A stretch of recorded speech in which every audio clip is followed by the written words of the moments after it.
This whole situation with Pascal, yeah, it's messy, like real messy. And honestly, I don't think he's making it out alive. Not even close. So here's how I see it. And maybe I'm wrong, maybe I'm reaching a bit, but nah, the signs are all over the place.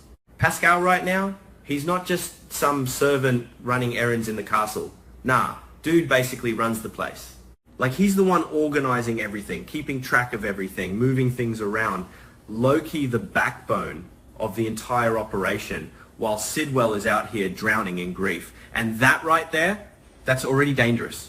Because the person who knows everything, yeah, they don't last long in this kind of story. And Pascal, oh, he knows too much.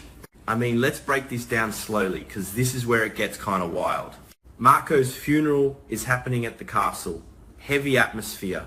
Everyone grieving, especially Sidwell. That man is done emotionally. Like, checked out. He's not thinking business, not thinking strategy, not thinking security. He's just a father who lost his son. And Lucas, same energy, different angle. He lost someone he loved. It's raw, it's ugly, it's real. And in the middle of all that chaos, guess who gets handed the keys to everything? Pascal. Yeah, that's the first red flag. Because Sidwell trusts him fully. Like, handle everything for me kind of trust. And I'm sitting here like, bro, you really picked the worst possible time to hand over control. Because Pascal ain't clean. Not even a little. He knows where Brit's treatment meds are hidden. Not just heard about it. No, he knows exactly where they are. That's already bad. But then we get to the part that really makes me go, yeah, this man is in deep trouble. Pascal might be the one moving those meds. Think about that for a second. While everyone's crying, mourning, distracted, he's quietly taking those treatment vials and relocating them. Why? That's the million-dollar question. Is he protecting them? Stealing them? Covering something up? Or worse, is he trying to control who gets them? And this is where things start overlapping in a really dangerous way. Because Pascal also knows what happened to Marco. Yeah, that part. He knows who attacked Marco. He knows the motive.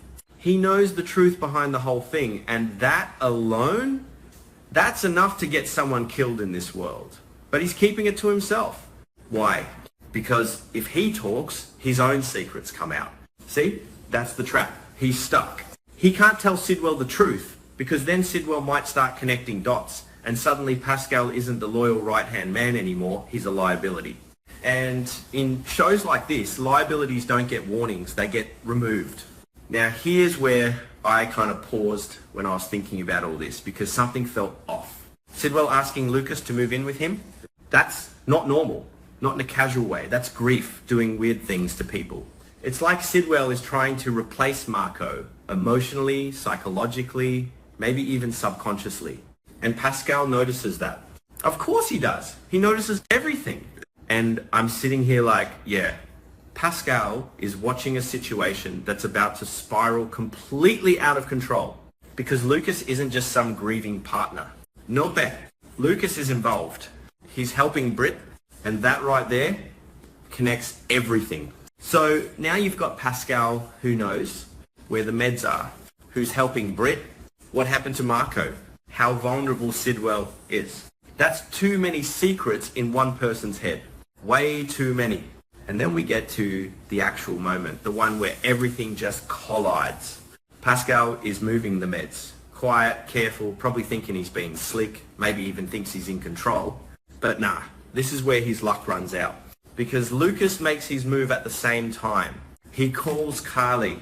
And I swear, this part feels like one of those chaotic plans that sounds good for like 5 seconds and then just falls apart instantly.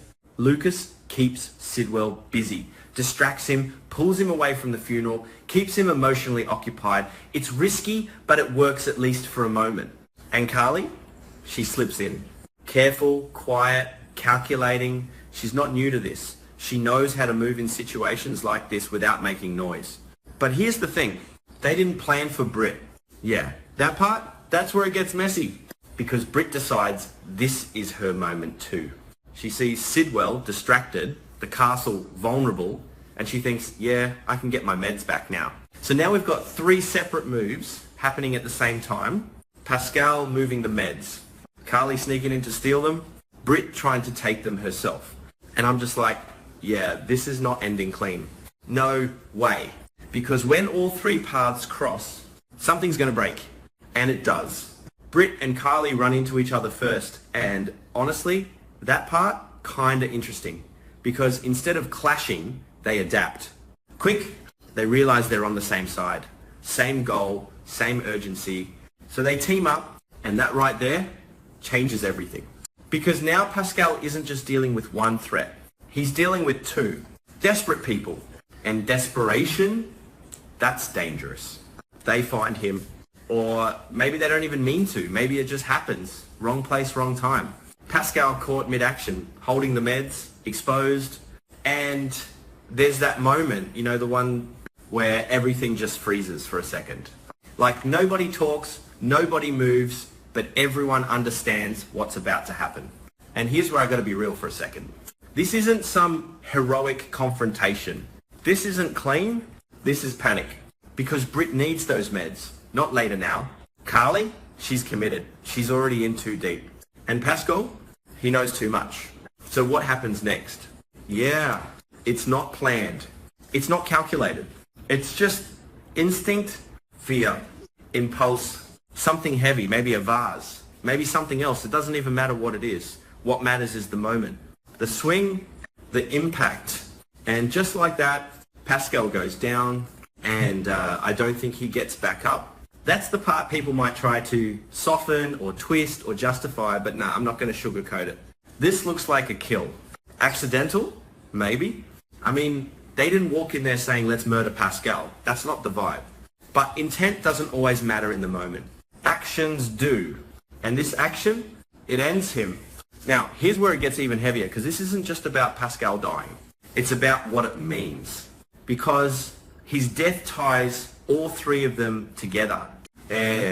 Lucas, Britt, Carly, they're all part of this now, whether they like it or not. Lucas set it in motion. Carly executed the plan. Britt pushed it over the edge. And now there's no clean way out. No undo button. No, we'll fix this later. No, this is one of those moments where everything changes. And here's the thing I keep coming back to. The part that kind of sticks in my head. Pascal didn't have to die, but he also couldn't survive. That's the contradiction. Because if he lived, he could expose everything. Britt's condition, Lucas's involvement, Carly's actions. The truth about Marco, he was a walking time bomb. So in a twisted way, his death, it was almost inevitable. Not justified, not right, but inevitable. And yeah, I know that sounds cold, but this is the kind of story where emotions don't protect you, information kills you. And Pascal, he had too much of it. So yeah, when people say Pascal might not live much longer, I'm like, nah, he's already done. The moment those three paths crossed, that was it. Game over. And if there's anything to take from all this, like real talk, not just drama analysis, it's this. When you're holding too many secrets, especially ones that can destroy other people, you don't control the situation anymore. The situation controls you. Pascal thought he was managing everything. But really, he was standing in the middle of a storm, thinking he could keep it together. And yeah, we all saw how that turned out.